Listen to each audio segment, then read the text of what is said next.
C Joseph Vijay எனும் நான்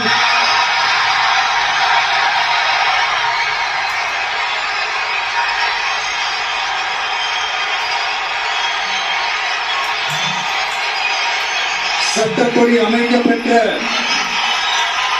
இந்திய அரசியல் அமைப்பின்பால் உண்மையான நம்பிக்கையும் மாறா பற்றும் கொண்டிருப்பேன் என்றும்